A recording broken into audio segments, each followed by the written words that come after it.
Okay, so you may be wondering why you're just staring at a piece of blank wall. See, I've been working on my house quite a lot lately, trying to get the drywall in place, mudded and sanded. And if you've done anything with this, and you had a good pole sander, it was probably something like this, and it worked reasonably well, but your arms got kind of tired after a while. Now, I had a cheap one too, because a friend of mine was kind enough to break it. See, it had a broom handle in it. Everything that's got a broom handle in it, he breaks. He's just good at that. Good friend otherwise. And I got to thinking, there's got to be an easier way to do this. And so I took that broken one and attached it to this. As you can see, it's a lot easier on your arms.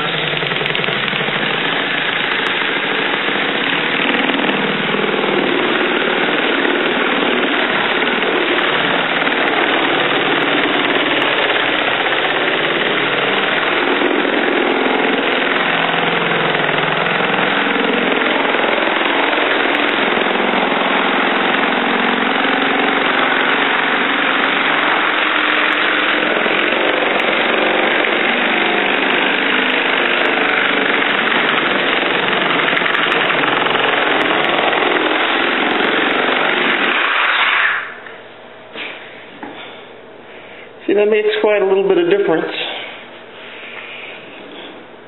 when you add some horsepower to the situation. And see, this is just an older Milwaukee Super Sawzall. It's got an 1.5" stroke. It's either that or an 1.25". Some of the cheaper ones with the 3/4 inch stroke might be better for this, and they might not. I don't have one of those handy to try right now. But I thought you'd be interested.